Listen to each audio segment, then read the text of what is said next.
거룩하고 복된 주일, 아버지께서 우리에게 주시는 말씀은 잠언서 27장 1절로부터 8절에 이르는 귀한 말씀입니다.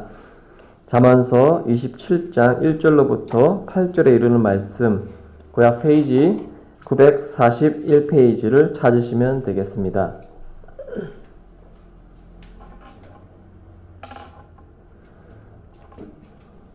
우리 다 찾으신 줄 알고 제가 봉독해 올려 드릴 수 있도록 하겠습니다. 너는 내일 일을 자랑하지 말라. 하루 동안에 무슨 일이 일어날지 내가 알 수 없음이니라. 타인이 너를 칭찬하게 하고 내 입으로는 하지 말며 외인이 너를 칭찬하게 하고 내 입술로는 하지 말지니라. 돌은 무겁고 모래도 가볍지 아니하거니와 미련한 자의 분노는 이 돌보다 무거우니라. 부는 잔인하고 노는 창수 같거니와 투기 앞에서야 누가 서리요. 면책은 숨은 사랑보다 나으니라. 친구의 아픈 책망은 충직으로 말미암는 것이나 원수의 잦은 입맞춤은 거짓에서 난 것이니라. 배부른 자는 꿀이라도 싫어하고 줄인 자에게는 쓴 것이라도 다니라. 고향을 떠나 유리하는 사람은 보금자리를 떠나 떠도는 새와 같으니라. 아멘. 한 주간 잘 지내셨습니까? 우리 자유사랑과 함께 문안 인사하겠습니다. 사랑합니다. 축복합니다. 문안 인사처럼 계속해서 사랑하는 일, 축복받는 일이 넘치기를 간절히 소망합니다. 이제 10월도 어느덧 마지막 주를 맞이게 되었습니다. 10월 한 달 동안 여러분 날씨도 많이 변하고 여러분 삶 가운데서도 많은 변화가 있었을 줄 믿습니다. 10월에는 제가 어떤 설교를 했는지 조금 뒤돌아 보았는데 아마 첫째로는 이제 세상을 살아가는 데 있어서 여러분 담대하라라는 주님의 말씀을 여러분께 증거했습니다. 코로나 시대가 아니더라 할지라도 원래 세상을 살아가기에는 그리스도인 신분으로서의 삶은 두렵고 절망적일 때가 많이 있습니다. 하지만 그러한 상황 속에서도 살아갈 수 있는 그런 원동력을 찾으라고 한다면 바로 내 마음속의 주인이신 예수님을 구주로 섬기고 있다는 확신이 있었기 때문에 우리가 이러한 삶들을 넉넉히 이기며 감당하며 나아가고 있습니다. 우리가 섬기는 예수님이 누구십니까? 그분은 죄를 이기셨습니다. 그리고 세상을 말씀으로 이기셨습니다. 그리고 육체, 죽음을 이기신 분이신 분이 예수 그리스도십니다. 그뿐만이 아니라 부활의 능력으로 우리에게 소망을 보여주셨고 초림 이후에 다시 재림하시겠다라는 약속을 해주신 분이 바로 우리가 늘 마음속으로 모시고 있는 그리스도 예수님이십니다. 그런 마음이 떠나가지 않기 때문에 저와 여러분들은 담대한 마음으로 오늘을 살아가고 있습니다. 그러면 마귀는 어떤가요? 마귀는 우리가 늘 염려하고 걱정하며 살아가도록 우리를 날마다 매시간 현혹을 시키지만 이제는 이 마귀의 세력 안에서 자유가 된 우리는 전혀 염려하거나 걱정될 이유가 없습니다. 나아가서는 모든 일에서 감당할 수 있다라는 강한 자신감으로 우리의 삶을 개척해 나갈 수 있을 것입니다. 두 번째로 제가 권면했던 말씀은 바로 그리스도 보혈의 피입니다. 우리 안에 흐르는 피가 예수 그리스도의 보혈이라는 사실을 여러분 잊으시면 안 되겠습니다. 여러분에는 각자 고유의 혈액형을 가지고 있기 때문에 각자만의 인생을 살아왔을 것입니다. 세상의 피로 살았을 때에는 각자 자신만의 색깔대로 소견대로 살아왔던 인생이라고 한다면 이제 예수님 안에서 하나 된 형제 자매의 모습으로 우리의 인생을 살아가게 된다는 것입니다. 즉 예수 공동체가 되어서 세상을 온전히 살아가게 된다라고 말씀드릴 수 있습니다. 예수 공동체, 예수님의 피로 하나가 된 우리는 교회 안에서 반드시 하나가 되어야 되고 더욱이 세상에서는 구별된 삶을 살아가야 하실 줄 믿습니다. 구별된 우리가 이제 나아가서 세상을 아름답게 주님의 세상으로 변화시키고 나아가서 마귀의 권세로부터 빠진 영혼들을 건져내면서 그들의 세력과의 싸움에서 담대하게 승리해야 될 수 있음을 말씀드리고 싶습니다. 그러면 이제 우리가 말씀을 통해서 담대한 마음과 그리스도 예수의 보혈의 피로 하나 된 우리에게 하나 더 요구되는 것이 오늘의 말씀입니다. 오늘의 말씀뿐만 아니라 온전한 지혜가 우리에게 요구된다는 것입니다. 예수 그리스도를 영접함으로 말미암아 얻게 된 마음의 담대함과 육신의 강건함에 대해서는 이제는 하나님의 지혜를 소유한 그리스도인이 되셔야 된다라고 말씀드릴 수 있습니다. 여러분, 지혜가 없는 강건함을 생각해 본 적이 있습니까? 지혜가 없는 건강함, 강건함은 하나님의 온전한 도구가 될 수가 없습니다. 예를 들어서요, 아무리 전투를 잘하는 군인이라고 할지라도 전략이 없으면 속수무책으로 당할 수밖에 없다라는 것입니다. 예전에 당나라 30만 군대를 고구려는 5천의 병사로 막은 적이 있습니다. 여러분, 당나라 군대는 물론 군대를 비유할 때 당나라 군대라 이렇게 얘기할 때는 좀 비아냥거리듯한 뜻으로 쓰이기도 했지만 역사를 자세히 살펴보면 당나라 군대는 굉장한 군대였다라는 것입니다. 그런데 용기 있고 건장하고 수많은 당나라 군대의 군인이라고 할지라도 전략과 전술, 지략 앞에서는 속수무책으로 당할 수밖에 없다라는 것입니다. 이러한 원리처럼 그리스도인 분들도 겉으로 보기에는 정말로 열심인 듯한 신앙이지만 그런데 세상 속으로 나아가서는 전혀 승리하지 못하고 낙심하고 근심하며 나아가는 경우들이 얼마나 많이 있습니까? 즉, 신앙과 우리의 삶의 괴리감이 너무나도 먼 것이 우리의 현실이라는 것입니다. 사랑하는 우리 성도 여러분, 하나님의 자녀인 빛의 자녀들은 세상을 이길 뿐만이 아니라 세상을 다스리며 이끌어가는 리더자의 삶을 추구하셔야 되실 줄 믿습니다.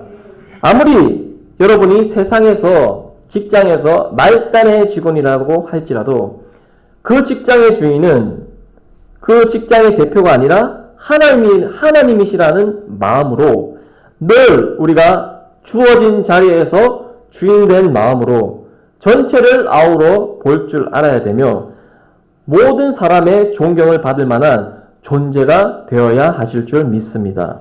성경은 우리가 그러한 삶을 온전하게 살아갈 수 있도록 주신 말씀을 통해서 우리를 깨닫게 하며 하늘의 신령한 지혜를 허락해 주셨습니다. 또 한 가지 중요한 사실은 주님이 주시는 이 말씀의 지혜를 통해서 세상을 살아갈 때 여러분이 어떠한 상황을 만날지라도 할지라도 견딜 수 있는 힘도 넉넉히 허락해 주신다라는 사실입니다. 우리가 말씀을 통해서 구원을 확신했고 그 구원의 확신을 통해서 세상의 역경도 넉넉히 이기며 나아가시기를 간절히 축복합니다. 혹시 우리들에게 환난과 역경의 시간과 혹은 인간관계의 어려움이 내 인생 가운데 얼마나 있었습니까? 아무리 그래도 여러분 가운데 분명히 한두 번은 지나가듯이 아마 있었을 것입니다. 저는 20대 때 인생의 훈련을 기억합니다. 참 20대 때에는 정말로 마음대로 살아왔던 것 같아요. 주변에 쓴소리와 훈계를 하시는 분이 있음에도 불구하고 그 소리를 잘 듣지 않았던 것 같아요. 그래서 20대 때가 지금 되돌아보면 그렇게 쓴소리와 좋은 소리를 해주신 분들에게 죄송한 마음이에요. 하지만 30대 때에는 일부러 어떤 고난과 역경 가운데서 끊임없이 발버둥 치며 노력을 했던 기억들이 있었습니다. 그런데 그런 훈련이 끝났던 것이 아니라 지금도 현재 진행형으로 이어지고 있다는 것입니다. 여러분, 우리는 어떠한 상황이 오더라도 반드시 이기는 자도 중요하지만 견디는 자가 되셔야 되실 줄 믿습니다. 아브라함도, 모세도, 다니엘도, 욥도, 바울도, 심지어 우리 예수님도 얼마나 열심히 견디며 살아왔는지 모릅니다.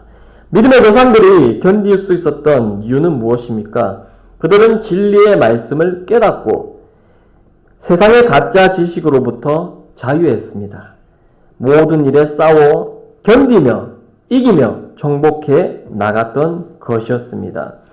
따라서 여러분 인생 가운데 역경과 고난이 다가오더라도 여러분이 이것을 통해서 훈련받는다. 이것을 통해서 내가 더 발전하고 내가 하나님의 승리를 맛보는 자가 될 수 있다라는 확신으로 살아간다고 한다면 여러분은 이제 변화된 심령과 변화되고 단련된 그런 모습으로 여러분의 삶을 지키고 승리하며 살아갈 수 있음을 반드시 변화되실 줄 믿습니다.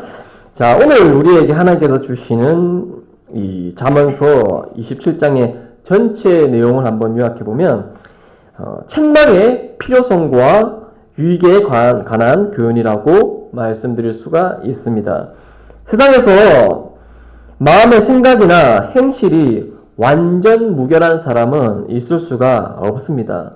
아무리 경건하고 도덕적인 사람이라고 할지라도 알게 모르게 우리 스스로 죄를 저지르기 마련입니다. 이때 필요한 것이 무엇입니까? 그 죄를 알려주는 충고 혹은 책망일 것입니다. 그리고 충고를 하기에 가장 적합한 자는 우리의 어떤 친구가 될 수 있겠습니다. 서로 허물 없이 대화를 나눌 수 있는 친구, 상대방의 잘못을 서슴없이 지적할 수 있는 친구가 우리 주변에 있다라고 한다면 그 친구는 참으로 소중한 존재라는 사실을 여러분 기억해낼 필요가 있다라는 것입니다. 물론 우리 친구 중에는 좋은 말만 하고 좋은 것을 함께 나누는 그런 친구도 소중하지만은 정말로 오늘 말씀에서 말하는 그 친구는 그 친구가 아니라는 것입니다. 충고와 책망을 아낌없이 나에게 할 수 있는 그런 친구가 나의 진정한 친구가 될 수 있다라고 말씀드릴 수 있습니다. 자, 오늘 그런 27장의 말씀이 그렇게 말씀으로 요약되고요. 우리가 1절의 말씀을 보면서 한 절 한 절 말씀의 은혜를 나누기를 소망합니다. 1절, 너는 내일 일을 자랑하지 말라. 하루 동안에 무슨 일이 일어날지는 내가 알 수 없음이니라. 여러분, 예측이란 말을 많이 듣습니다. 예측은 미리 헤아려 짐작한다라는 뜻을 가지고 있습니다. 미래에 대한 예측, 그리고 날씨에 대한 예측을 우리가 예를 들을 수 있겠는데요. 여러분, 우리 기상청에서 날씨를 예측할 때 수많은 데이터를 통해서 우리가 몇 시간 뒤에 비가 온다든지 다음날에 구름이 낀다든지 햇빛이 쨍쨍하다든지 그런 것들을 알려줄 때가 있는데요. 그때 이제 슈퍼컴퓨터를 통해서 그런 날씨를 예측한다라고 합니다. 그런데 종종 보면요, 날씨도 맞지 않을 때가 있다라는 거예요. 500억이라는 슈퍼컴퓨터를 통해서 수천 년의 데이터를 가지고 만들었던 예측 프로그램임에도 불구하고 몇 시간 뒤의 일을 전혀 예상할 수가 없다라는 것입니다. 이렇게 인공지능이 발달한 시대에도 그러한 일들을 완전히 예측할 수 없음을 우리는 알고 있듯이, 자, 그러면 우리 사람도 예측할 수 있느냐? 사람도 예측할 수가 없다라는 것입니다. 또 예견이라는 말이 있는데요. 예견이라는 뜻은 앞으로 일어날 일을 미리 짐작한다는 것입니다. 예를 들어서 그의 예견은 적중되었다라는 표현을 통해서 이 말씀을 적용시킬 수가 있는데요. 자, 예견은 앞의 일을 본다라는 것이죠. 그런데요, 이 사람은 앞의 일을 볼 수가 없습니다. 이미 성경 말씀에서 그 내용에 대해서 분명히 증거를 해 주었고요. 앞의 일을 예견해 볼 수 있는 유일한 존재는 바로 여호와 하나님 한 분이시라는 것을 우리는 믿음으로 인정해야 될 줄 믿습니다. 하지만 하나님을 섬기지 않는 사람들의 공통적인 특징을 보면 자신이 앞의 일을 예측하고 이 길로 가면 잘 된다라고 말씀하고 이런 방법대로 하면 인생이 잘 풀린다라고 우리를 현혹하고 미혹하는 영으로 다가올 때가 있습니다. 분명히 성경 말씀은요, 내일 일도 알 수 없다라고 우리에게 말씀하고 있습니다.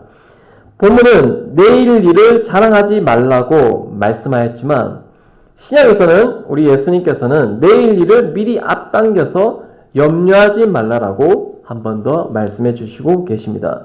마태복음 6장 34절의 말씀을 읽어드리겠습니다.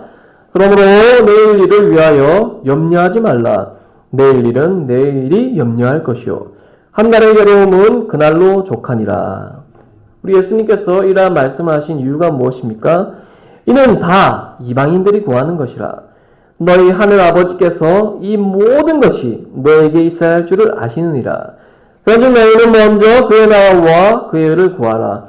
그리하면 이 모든 것을 너에게 더하시라. 라는 말씀을 통해서 내일 일을 염려하지 말라라고 분명히 말씀하고 있다는 것입니다. 여러분, 저도 이제 아기를 키우면서 우리 아기가 내일 일을 생각할까요? 그렇지 않습니다. 당장에 본인의 배고픔을 해결하기 위해서 울기도 하고 찡찡거리기도 하겠죠. 그런 원리처럼 우리가 아무리 지식과 지혜와 과학과 어떤 것들이 발전한다고 할지라도 우리는 내일 일을 예견하거나 예측할 수가 없습니다. 그 영역은 하나님의 영역이라는 것입니다. 우리 이 사회가 왜 이렇게 잘못되고 어렵고 힘든 이런 과학은 발전했지만 생명의 위협도 커졌고요. 과학이 발전했지만 이 문화적, 경제적 격차는 더욱더 멀어졌을까요? 바로 잘못된 내일의 일을 예측하였고 예견하였고 그 루트대로 갔기 때문입니다. 이렇게 하면 행복할 거야 라는 방법대로 갔지만 그 방법 속에서 잘못된 방법을 구현하였고 또한 그 결과를 통해서 우리가 이제 영향력을 끼치게 된다는 것입니다. 여러분, 다음 일의 결정권자, 내일 일의 결정권자가 누구십니까? 사도행전 1장 7절의 말씀을 보면 이르시되 때와 시기는 아버지께서 자기의 권한에 두셨으니 너희가 알 바 아니요 라는 말을 하고 있습니다. 우리가 어떤 일을 행하면서 목표한 바를 소망할 때가 많이 있습니다. 예를 들어서 사업하는 사람들은 1년에 10%씩 20%, 30% 성장 계획을 통해서 이렇게 사업을 구상하고 계획을 세워나가죠. 그런데 그 계획대로 이루어집니까? 그렇지 않습니다. 최근에 코로나 사태를 인하여서 많은 자영업자와 기업들이 성장을 하지 못하고 있습니다. 그들이 코로나가 올지 어떻게 알았겠습니까? 여러분, 삼성이라는 대기업도 지금 하향 추세로 나아가고 있다는 것입니다. 자, 우리가 축복의 날과 어떤 우리가 바라는 영원의 날은 분명히 우리에게 좋은 유익을 주기 때문에 기도하면서 기다리는 것은 맞지만 그 시기는 우리 하나님께서 결정하시고 정하신다는 것을 여러분 인정하시기를 간절히 소망합니다. 여러분, 모든 일을 하나님께 맡기면 일터에서나 사업터에서나 모든 일들이 마음이 평안합니다. 그 일이 안 될지라고 할지라도 이 일을 주관해 주시는 분이 하나님이 되어 주시옵소서 라고 기도하면서 그 일을 행할 때에 그 일이 반드시 하나님 뜻대로 반드시 잘 될 줄 믿습니다. 그래서 어떤 사람들은 10년, 20년 기도하는 사람들이 있습니다. 우리는 되도록 우리 인생 내에서 좋은 결과를 도출하려고 노력하고 염원하고 바라고 있지만 이것은 우리의 생각일 뿐이십니다. 우리의 모든 영혼들을 하나님께 맞추어서 하나님이 하나님 때와 시기에 맞게 그 일들이 나타나도록 날마다 우리의 자리에서 기도하고 그리고 소망하면서 살아간다면 여러분이 원했던 일들, 바랬던 일들, 그 모든 일들이 하나님 뜻대로 다 이루어지실 줄 믿습니다. 오늘 1절의 말씀에 그러면서 또 계속 말씀을 하고 있는데요. 야고보서 4장 13절에서 16절의 말씀을 통해서 1절의 말씀을 부연 설명을 해드릴 수 있도록 하겠습니다. 그러나 너희 중에 말하기를 오늘이나 내일이나 우리가 어떤 도시에 가서 거기서 1년을 머물며 장사하며 이익을 보리라 하는 자들아, 내일 일을 너희가 알지 못하는도다. 너희 생명이 무엇이냐? 너희는 잠깐 보이다가 없어지는 안개니라. 너희가 도리어 말하기를 주의 뜻이면 우리가 살기도 하고 이것이나 저것을 하리라 할 것이거늘 너희도 이제도 너희가 허탄한 자랑을 하니 그러한 자랑은 다 악한 것이니라. 아멘. 자, 여기 야고보서에서 강조하시는 것은 내일 일도 알지 못하는 사람들이 왜 그렇게 자랑을 하면서 살아가냐고 이렇게 말씀하고 있습니다. 여러분, 야고보서에서는 우리의 자랑이 선한 것이라고 바라보지 않습니다. 우리의 자랑이 악한 것이라고 얘기하고 있습니다. 사실 우리가 자랑할 게 뭐가 있겠습니까? 우리는 내일 일도 알 수 없는 존재이기 때문에 자랑할 것이 없습니다. 우리가 자랑할 것은 내일 일을 설계하시고 만드시고 우리를 이끄시는 하나님을 믿는 믿음을 통해서 우리가 하나님 때문에 자랑스러운 존재가 된 것이지 우리 입술로 직접적으로 우리가 자랑할 만한 존재는 아니라는 것입니다. 잠깐 세상을 살아가면서 하는 자랑이 어떤 것들이 있겠습니까? 남들보다 조금 더 잘 살아보는 것, 잘 입는 것, 혹은 잘 먹는 것, 이러한 것들입니다. 우리의 자랑이 결코 육신에 있으면 안 될 줄 믿습니다. 육신의 자랑은 주님께서 분명히 악한 것이라고 증거합니다. 자, 이제 2절의 말씀을 보면서 우리가 자랑하지 않아야 될 그런 신분임을 깨닫고 2절의 말씀을 들어갈 수 있도록 하겠습니다. 타인이 너를 칭찬하게 하고 내 입으로는 하지 말며 외인이 너를 칭찬하게 하고 내 입술로는 하지 말지니라. 여러분, 타인에 해당하는 헬라어를 잘 보시면 이 자르라는 이 헬라어를 히브리어를 쓰고 있는데요.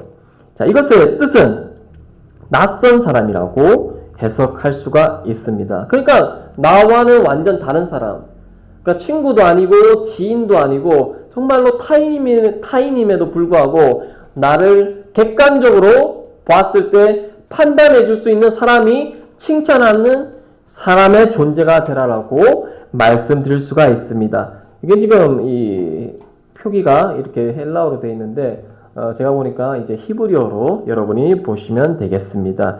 자, 그래서 이 타인이 우리를 칭찬할 때에는 여러분 어떤 여러분의 외모를 보고 칭찬하는 것이 아니라는 것입니다. 주님 안에서 이루어지는 거룩한 행실을 보고 칭찬을 듣는 것입니다. 그러면 우리가 어떠한 삶을 살아야 타인이 우리를 칭찬하시겠습니까? 이것은 빌립보서 4장 8절의 말씀을 통해서 우리가 생각해 볼 수 있는 부분입니다. 자, 빌립보서 4장 8절의 말씀을 보겠습니다. 끝으로 형제들아, 무엇에든지 탐되며 무엇에든지 경건하며 무엇에든지 옳으며 무엇에든지 정결하며 무엇에든지 사랑받을 만하며 무엇에든지 칭찬받을 만하며 무슨 덕이 있든지 무슨 기림이 있든지 이것들을 생각하라 라고 우리에게 말하고 있습니다. 그러니까 타인이 우리를 보기에 자, 어떤 일을 하든지 경건해야 된다라고 말씀을 통해서 알려주고 있고요. 어떤 일을 하든지 이 손해와 이득 사이에서 결정하는 것이 아니라 옳고 그름의 관계에서 우리가 선택해야 된다라고 말씀할 수가 있습니다. 옳은 것을 선택하기 때문에 우리의 행실이 여기에서 정결할 수가 있다라는 것입니다. 그리고 타인이 보기에 자랑할 만한 일들을 감당하면서 칭찬받는 그리스도인이 되어야 된다라고 빌립보서 4장 8절은 증거하고 있습니다. 그래서 우리 입술이 아닌 타인의 입술을 통해서 이러한 칭찬을 들으시고요. 내 입술로는 하지 말라라는 말씀을 순종하시길 원합니다. 여러분, 내 입술로 나를 칭찬하고 인정하는 일은 이것은 교만의 일이고 하나님보다 세상을 살아가는 자의 모습의 공통점이라고 또 증거할 수가 있습니다. 하나님보다 세상을 사랑하는 자를 요한복음에서는 이렇게 얘기합니다. 요한복음 12장 43절의 말씀에 그들은 사람의 영광을 하나님의 영광보다 더 사랑하였더라. 자, 이것이 바로 여러분 이 사람에게 칭찬을 받기 위해서 하나님의 영광을 저버렸고요. 사람에게 인정받기 위해서 세상적 성공과 세상적 권력과 지위를 받으면서 살아가는 사람의 모습이라는 것입니다. 자, 이렇게 살아가는 사람들의 공통점을 보면 내가 반드시 그 일을 해야 잘 될 것이다. 내가 무언가 여러분이 할 수 있도록 밀어주어야 이 모든 일들이 문제가 풀릴 것이다. 이렇게 얘기하는 사람들이 많다라는 것입니다. 여러분 그런 자신의 입술로서 하는 그런 책임 못질 칭찬들은 우리가 지향하지 않아야 되실 줄 믿습니다. 자, 이런 것들을 지향하는 사람들이 성경은 미련한 자라고 일컫는데요. 자, 이것은 이제 미련한 자의 모습의 공통점은 미련한 말을 한다라는 것입니다. 미련한 자는 하나님을 사랑하는 것이 아니라 사람의 영광을 위해서 살아가며 또는 그 욕심 때문에 시기하며 질투하며 분노한다라는 것입니다. 자, 3절의 말씀을 여러분 보시겠습니다. 돌은 무겁고 모래도 가볍지 아니하거니와 미련한 자의 분노는 이 돌보다 무거우니라 라는 말씀을 통해서 여러분 돌은 참 무거운 그러한 물질입니다. 자, 신약시대에서는 이 무거운 돌을 어떻게 사용했습니까? 바로 무덤문으로 비유하며 우리에게 알려주고 있습니다. 마태복음 27장 60절의 말씀을 보니 바위 속 자기 새 무덤에 넣어두고 큰 돌을 굴려 무덤문에 놓고 가니. 자, 이 성경에서는 돌에 대한 이야기가 많이 나오는데 이 돌은 주로 무겁기 때문에 이런 무덤문이나 어떤 문을 만드는데 사용했고 또 어떤 도구를 또 만드는데도 많이 사용을 했다라는 것입니다. 자, 그런데 이제 이 돌을 외형적으로 보는 돌로만 우리가 바라볼 것이 아니라 자, 돌을 우리가 이제는 굳은 마음을 통해서 비유를 할 수가 있다는 것입니다. 여러분 돌을 만져보면 돌이 물렁물렁합니까? 그렇지 않습니다. 돌은 딱딱하고 정말 압력을 가하지 않으면 깨어지지 않는 그런 물질이라고 말씀드릴 수가 있습니다. 이것은 뉘우치지 않는 우리의 굳은 마음을 비유를 통해서 알 수 있습니다. 에스겔서 11장 19절에서는 어떻게 돌을 비유합니까? 내가 그들에게 한 마음을 주고 그 속에 새 영을 주며 그 몸에서 돌 같은 마음을 제거하고 살처럼 부드러운 마음을 주어. 자, 에스겔서 말씀을 통해서 우리가 알 수 있는 부분은 이 마음이 돌 같다라는 표현을 볼 때 그 굳은 마음이 완전히 굳어서 어떤 것도 받아들일 수 없는 아주 굳은 이런 자신만의 생각으로 가득 찬 빈 공간이 없는 마음 상태를 일컫고 있다는 것입니다. 그런데 이제 새 영을 통해서 에스겔서에서는 그 굳었던 마음이 살처럼 부드러운 마음이 된다고 우리에게 말씀하고 있습니다.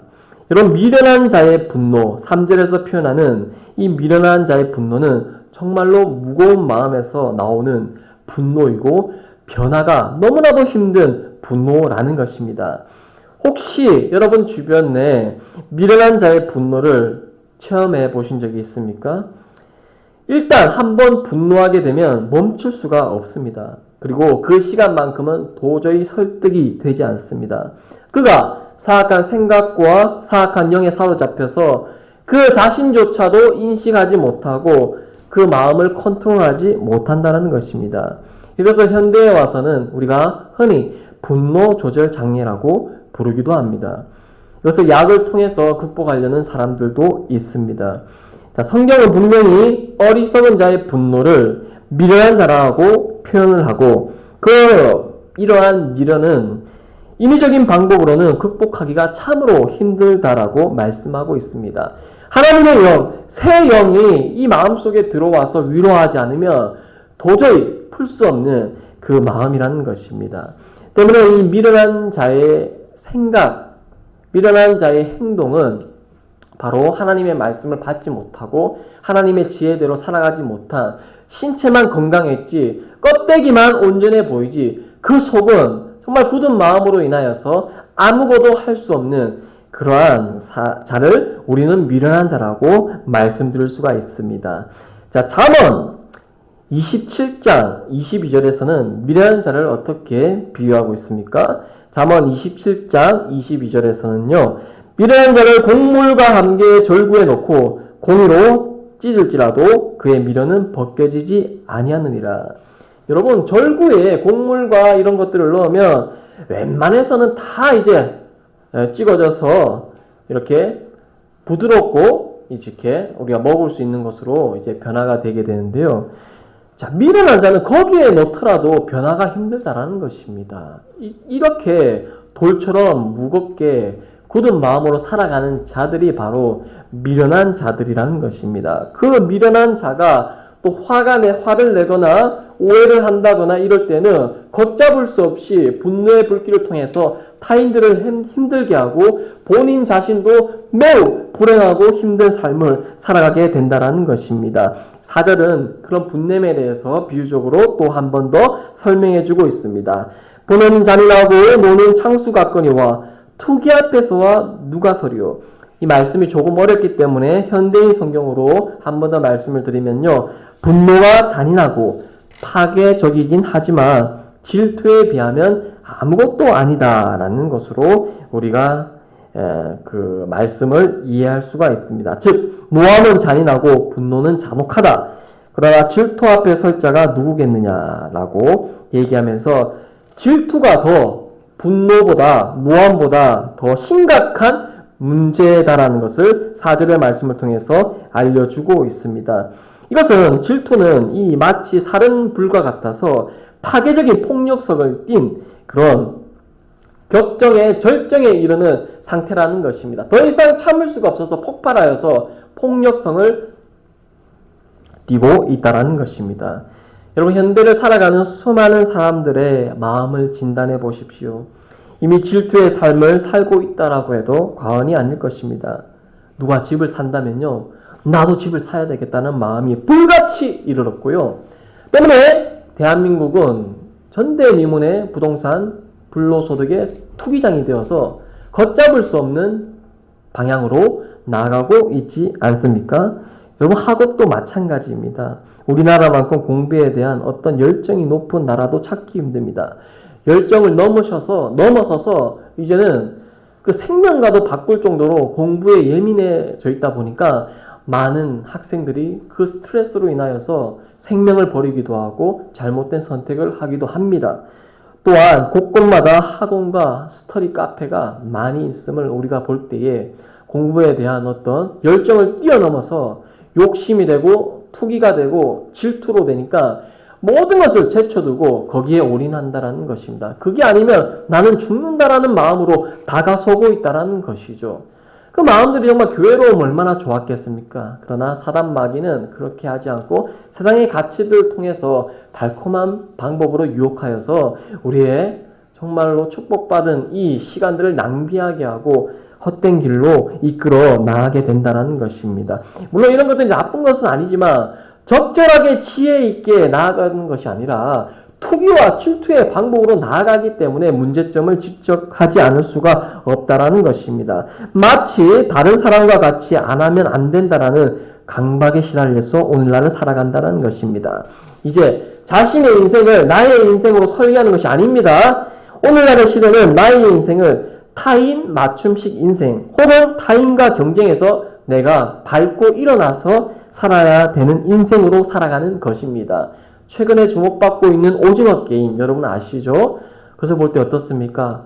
내가 살려면 남이 쓰러지거나 죽어야 되고 남이 희생을 해야 내가 어려움을 당하지 않고 끝까지 승리의 길로 나아가는 것. 이것이 세상의 방식, 세상이 원하는 원리라는 것입니다. 우리는 그런 시대를 살고 있는데 그런 시대가 옳은 것인지 옳지 않는 것인지 망각하면서 살아가고 있는 것도 우리의 현실입니다. 사랑하는 성도 여러분, 이 사람의 질투도 걷잡을 수 없는 만큼 큰 문제로 우리에게 다가오지만 여러분 정말로 두려운 사실이 뭔지 아십니까? 바로 하나님의 분노입니다. 사람의 분노는 세상을 멸할 수는 없지만 하나님의 분노는 세상을 멸하시는 분노입니다. 저와 여러분이 세상의 가치에 빠져서 하나님이 아닌 세상이 주는 유익, 세상이 주는 기쁨, 세상이 주는 만족에 따라 삶을 살아간다면 우리도 하나님의 분노와 질투를 피할 수 없음을 깨달아야 되실 줄 믿습니다. 하나님을 거스려서 죄악 가운데 사는 영혼은 하나님 심판대 위에서 반드시 그 백성을 심판하십니다. 여러분 욥기서 38장 25절의 말씀을 읽어드리면요. 누가 홍수를 위하여 물길을 터주었으며 우리와 번개길을 내어주었느냐. 이사야 32장 6절 말씀. 이는 어리석은 자는 어리석은 것을 말하며 그 마음의 불의를 품어 간사를 행하며 패역한 말로 여호와를 거스르며 줄인 자의 속을 비게 하며 목마른 자에게서 마실 것을 없어지게 함이며. 나오면서 1장 8절의 말씀을 보니까 그가 범람하는 물로 그것을 진멸하시고 자기 대적들을 흑암으로 쫓아내시니라. 여러분 이 말씀을 보면서 세상을 멸하시기도 하고 세상을 회복시키시기도 하고 우리의 생명을 죽이시기도 하고 건지시기도 하는 분이 분명히 여호와 하나님인데 세상을 살아가는 많은 사람들은 그것을 망각하고 자신의 노력을 통해서 마귀가 주는 달콤한 말에 속아서 타인이 있는 것이 좋아 보여서 그 목적과 잘못된 길로 나아가다 보니까 정말로 조심해야 될 분을, 정말로 우리가 섬겨야 될 분을 인식하지 못하고 살아가서 그 인생에서 마귀의 길로 와서 성공했지만 하나님 심판대 위에서 절망할 수밖에 없는 그러한 결과를 맞이하게 된다는 것입니다. 사랑하는 우리 성도 여러분, 하나님의 질투는 하나님의 분노를 초월합니다. 하나님의 질투를 사지 않기를 원합니다. 더 이상 우리는 세상 사람들과 같이 세상의 유익과 세상이 주는 좋은 것에 노예가 되어서 거기에 시간과 나의 마음을 뺏기지 마시고 지금이라도 뒤돌아 서서 하나님의 분노, 질투 앞에서 우리가 거룩한 두려움을 느끼면서 하나님 중심의 삶을 살아갈 수 있는 저와 여러분이 되시기를 간절히 소망합니다. 자, 신명기 6장 15절에도 질투하는 하나님에 대해서 이렇게 증거하고 있습니다. 신명기 6장 15절. 너희 중에 계신 너희의 하나님 여호와는 질투하시는 하나님이신즉 너희 하나님 여호와께서 내게 진노하사 너를 지면에서 멸절시키실까 두려워하노라. 출애굽기 20장 5절 말씀을 보겠습니다. 그것들을 절하지 말며 그것들을 섬기지 말라. 나 내 하나님 여호와는 질투하는 하나님인즉 나를 미워하는 자의 죄를 갚되 아비로부터 아들에게로 3, 4대까지 이르게 하거니와. 여러분, 하나님의 질투는 하나님의 분노를 초월한 이런 하나님의 마음이시라는 것입니다. 하나님을 두려워하면 두려워할수록 이 세상이 주는 유익을 멀리할 수 있다는 것입니다. 하나님을 두려워하지 않고 하나님 경외하지 않고 하나님 내 마음속에 모시지 않기 때문에 세상이 주는 유익과 세상이 주는 소망을 따라서 세상의 노예가 되어서 마귀의 종노릇을 하게 된다라고 한다면 결국에는 이 무시무시한 질투하시는 하나님의 심판, 진노하시는 하나님의 심판, 지면에서 멸절시키시는 하나님의 심판을 피할 수가 없다는 것입니다. 자, 그런 말씀을 우리가 기억하면서 이 사람의 분노와 사람의 시기 질투에 눈이 멀어서 정말로 보아야 될, 발견해야 될 하나님의 질투, 하나님의 분노를 발견하지 못하는 오류를 범하지 않도록 그렇게 우리가 정신을 차리고 깨어있는 삶이 될 수 있도록 살아가기를 간절히 소망합니다. 계속해서 잠언 27장 5절에서는 우리에게 어떤 권면의 말씀을 해주고 있습니까? 면책은 5절 말씀 숨은 사랑보다 나으니라 라는 말씀을 통해서 원문을 지극히 해드리면 공개적 꾸짖음은 숨어서 하는 사랑보다 낫다라고 표현하고 있습니다. 여러분, 좋은 게 좋다라는 식으로 무작정 잘못을 숨기려고 한다면 이것은 은혜가 아닌 것입니다. 이것은 오히려 상대방을 더 큰 잘못으로, 더 큰 죄의 올무에 빠뜨릴 수 있다는 것입니다. 면책이라는 뜻은요, 마주 대하여 책망한다라는 뜻을 사용하고 있습니다. 그러니까 앞에서 직접 꾸짖는 그러한 일이라는 것입니다. 자, 시편 80편 16절에서 면책에 대해서 어떤 비유적인 말씀을 통해서 설명하고 있는데요. 그것이 불타고 배임을 당하며 주의 면책으로 말미암아 멸망하오니 라는 뜻을 통해서 어떤 우리의 가진 지위나 위신이나 체면을 봐주지 않고 면전에서 그 잘못을 직접적으로 따지면서 공격하는 것을 가리키고 있습니다. 자, 신약시대에서도 이런 면책이 있었는데요. 갈라디아서 2장 11절의 말씀을 보겠습니다. 게바가 안디옥에 이르렀을 때에 책망받은 일이 있기로 내가 그를 대면하여 책망하였노라.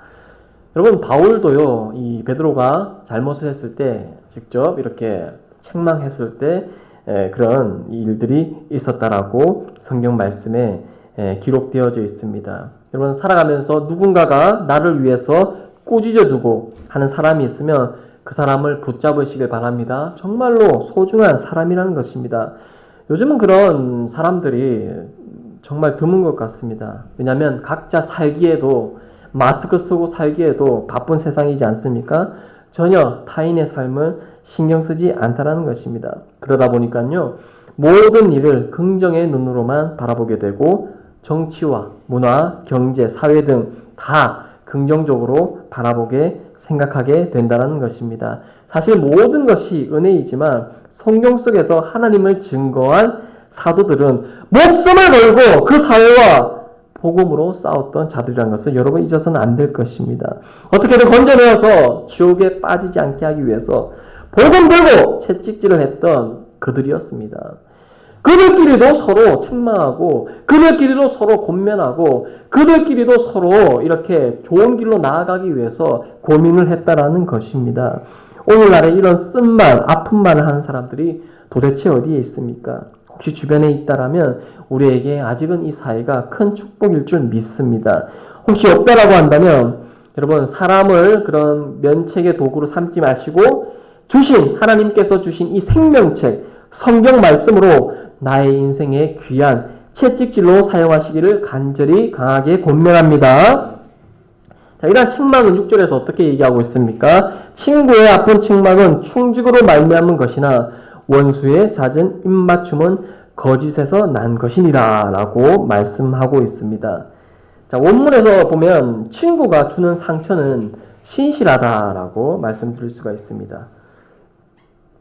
이것은 이제 어떤 정도의 상처냐면요, 이 외부적으로 이렇게 다치는 상처에 비유되는 말씀으로 사용했는데요, 이것은 친구의 아주 심한 꾸지람인 것을 우리에게 표현해주고 있는 말씀입니다. 이것이 강한 핵펀치와 같은, 스트레이트와 같은 이런 손상을 주는 어떤 정신적인 충격임에도 불구하고 이 친구의 꾸지람이 유익한 이유는요, 그 꾸지람을 통해서 자신의 잘못을 바로잡기 위한 어떤 그 친구의 사랑의 어떤 동기에서 나온 것이기 때문에 아주 귀한 책망이라고 말씀드릴 수가 있습니다. 우리 이런 책망이 충직으로 말미암아 나왔다라고 오늘 본문 말씀으로 얘기하면서 반대되는 말은 원수의 잦은 입맞춤은 거짓에서 난 것이다 라고 증거하고 있습니다. 이것은 욥기서 12장 20절의 말씀을 보겠습니다. 욥기서 12장 20절, 충성된 사람들의 말을 물리치시며 늙은 자들의 판단을 빼앗으시며, 이런 말씀을 볼 때 약한 자들은요, 이 충성된 사람들을 안 듣게 하고 어떤 경험 있고 늙은 자, 연륜이 있는 이런 사람들의 말을 멀리하게 돼서 정말 듣고 싶은 말, 그리고 원수의 잦은 입맞춤, 이런 달콤한 말에 현혹되어서 마치 이브가 선악과를 따먹은 것처럼 육체의 선택과 눈의 현혹을 통해서 잘못된 길로 나아가는 그런 말에 쏘가서 이렇게 하는 것이 바로 원수의 잦은 입맞춤에 비유할 수 있다는 것입니다. 여러분, 우리의 기도 어떻습니까? 정말 나한테 좋은 얘기하는 사람들은 나에 가까이 두고 싶고, 나에게 싫은 소리나 스트레스나 이런 것들을 주는 사람은 멀리하고 싶은 그러한 경우들이 얼마나 많이 있습니까? 오늘 그런 것에 대해서 조심하라고 얘기하면서 7절의 말씀을 비유합니다. 배부른 자는 꿀이라도 싫어하고 줄인 자에게는 쓴 것이라고 다니라 라고 볼 때, 이 자신의 영적 기아를 뼈저리게 느끼는 심령이 가난한 자일수록 복음의 메시지를 더 큰 은혜와 감격으로 받아들인다는 이 말씀을 우리가 이해할 수가 있습니다. 마태복음 5장 6절의 말씀에 비슷한 말씀이 있죠. 보시면 의에 줄이고 목마른 자는 복이 있나니 그들이 배부를 것이며. 자, 배부른 자는 꿀이라도 싫어하고 줄인 자는 쓴 것이라도 다니라는 말씀을 볼 때, 이런 비유를 볼 때 여러분 어떤 감정이 느껴집니까? 당연한 말 아닙니까? 배가 부르니까 다른 음식이 눈에 안 들어오죠, 목사님. 혹은 배가 부르니까 내가 꿀도 싫어하고 배척할 정도로 이런 상태가 된 이 너무나도 쉬운 말씀이 아닙니까? 라는 이렇게 해석을 질문을 할 수가 있겠습니다. 여러분 우리가 복음을 증거할 때에는 이 마태복음 5장 6절의 말씀을 반드시 기억해야 될 줄 믿습니다. 여기서는 이 줄인 자에 대한 자세를 얘기하면서 우리에게 권면하고 있는 것은 배부른 자의 모습이 아닙니다. 줄인 자의 모습으로 살아가야 된다라고 권면하고 있다는 것입니다. 여러분 우리가 복음을 증거할 때 전도를 할 때 충분한 여력이 있어서 전도를 합니까? 복음을 증거할 때 전도할 사람들이 내 주변에 많이 있어서 전도팀이 있어서 그리고 전도지가 수천 장이 있어서 전도할 시간들이 구비되어서 비가 안 오고 눈이 안 오고 해서 전도를 할 수 있는 상황이 되어야 전도를 실행하는 것입니까? 아니라는 것입니다. 복음은요, 갈증이 있을 때 더 잘 전달되고 배가 고플 때 더 잘 움직이게 된다는 것입니다. 예를 들어서요, 여러분 하루를 굶고 혹시 뭐 국밥이나 이런 밥을 먹는 사람을 본 적이 있습니까? 그는 하루를 굶었기 때문에 허겁지겁 먹게 됩니다. 어디서 힘이 나는지 더 빠른 스피드로 이렇게 퍼먹게 된다는 것입니다. 이렇게 복음 증거에 우리가 목마르고 줄인 상태가 되면요, 전도를 안 하고는 못 사는 사람들이 된다는 것입니다. 그런데 우리가 왜 전도가 힘들고 안 됩니까?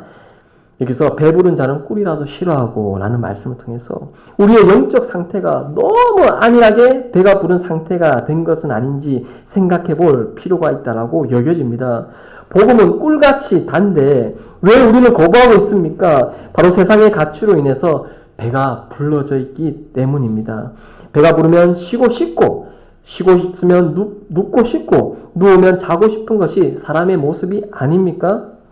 우리가 배불러야 될 부분은 육체의 양식이 아니라는 것입니다. 우리는 복음 증거에 줄이고 목마른 자가 되어야 되실 줄 믿습니다. 복음으로 한 영혼을 건질 때에 진정한 영적 배부름을 체험할 수 있으실 것입니다. 제가 고등학교 때에 수능 시절이었죠. 그때 이제 많은 학생들이 힘들고 괴로울 때입니다.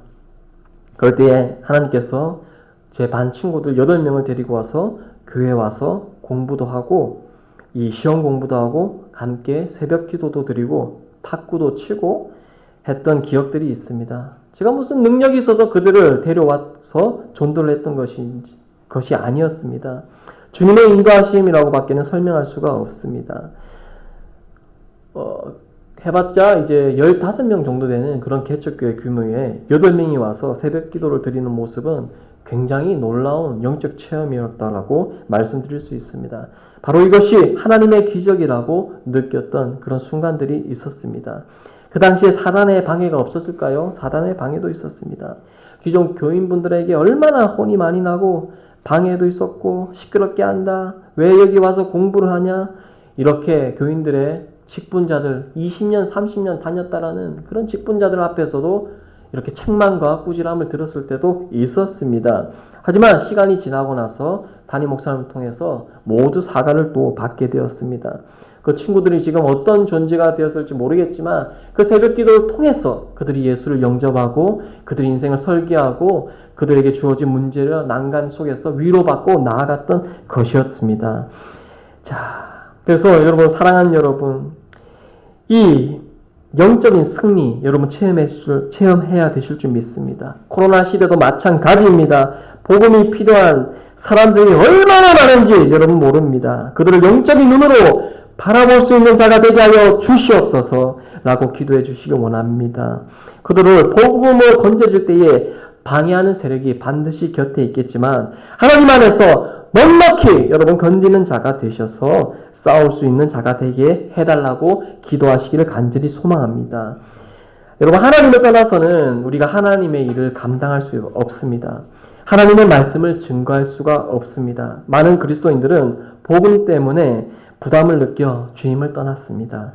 코로나로 인해서 경제적인 어려움을 느껴서 그런 것을 이유 삼아서 더욱더 주님을 많이 떠났습니다. 저는 그것을 대형교회에서 눈으로도 보게 되었습니다.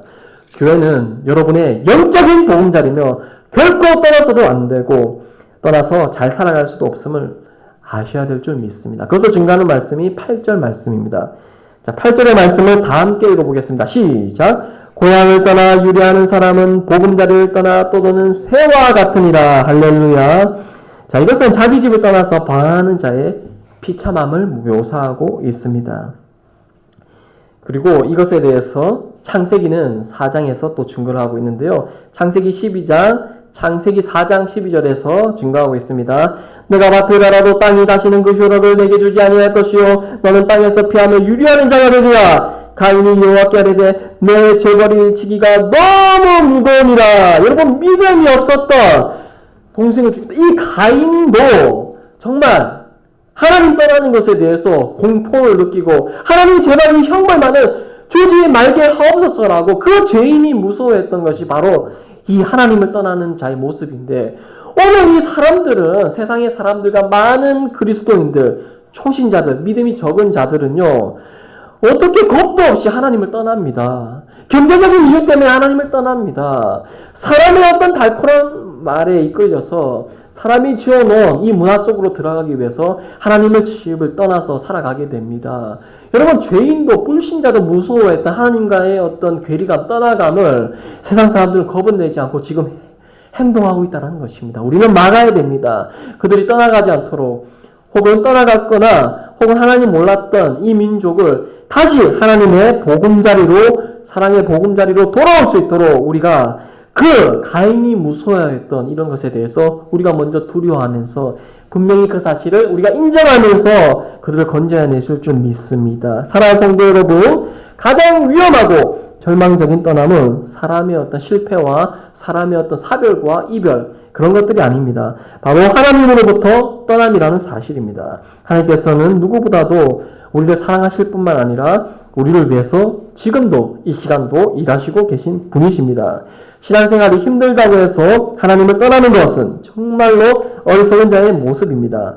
전도가 힘들다고 해서 하나님을 떠나는 것도 옳지 않습니다. 전도, 기도, 말씀 묵상, 예배, 찬양도 하나님 안에서 같이 있는 것이지, 하나님을 떠난 자가 아무리 세상 속에서 선한 영향력을 끼친다고 할지라도 그는 여전히 불행한 사람이라는 것을 기억해야 될 줄 믿습니다. 그가 비록 세상적인 성공을 통해서 부와 명예를 누릴지라도 하나님 심판대 위에서는 소용이 없다는 것입니다. 오직 우리는 하나님 안에서 끝까지 복음으로 견디는 자가 되어서 진정한 인생의 승리를 맛보시기를 원합니다. 하나님 안에서 승리하십시다. 넉넉히 이기며 나아갑시다. 모든 일을 십자가를 이기신 예수님의 마음으로 견디는 자가 되시기를 소망합니다. 그리고 우리가 모두가 한 주간 살아가면서 특별히 복음에 목마른 자, 복음에 메마른 자, 이런 줄인 자가 되어서 여러분 주변에게 허락된 많은 영혼들을 건져내고 귀하고 복된 한 주간을 사시는, 한 주간을 살아가시는 여러분 되시기를 주의 이름으로 축복합니다. 이 시간 제가 기도하시겠습니다. 하나님 아버지, 은혜와 사랑 감사합니다. 주님, 오늘 잠언서의 말씀처럼 내일 일도 모르는 우리가 마치 모든 것을 아는 것처럼 교만한 마음으로 하나님을 떠나서 살아갔던 저희가 이제 하나님의 백성이 되어서 이제는 하나님께 모든 것을 의탁하면서 맡기는 자로 이제 살아가길 원합니다. 그리고 복음에 의에 줄이고 목마른 자들이 되기를 원합니다. 정말 우리 주변에 많은 영혼들이 있었지만 그들을 영적인 눈으로 바라보지 못하고 그들을 세상의 눈으로 바라보면서 그들이 죽든지 살든지 손놓아가면서 살아갔던 우리의 인생을 하나님 이 시간 회개합니다. 하나님 용서하여 주시옵소서. 이제 세상 가운데 살아갈 때에 패배의 심령, 낙심하는 심령, 절망하는 심령으로 살아간 것이 아니라 하나님 안에서, 교회 안에서 넉넉히 세상을 이기며 승리하며 나아갈 수 있는 우리의 심령이라는 것을 믿고 이제 하나님 붙들며 나아가길 원합니다. 우리에게 베드로와 같은, 바울과 같은 그런 주님을 사모하는 마음을 허락하여 주시옵소서. 감사드립니다. 살아계신 예수님의 이름으로 기도드리옵나이다. 아멘.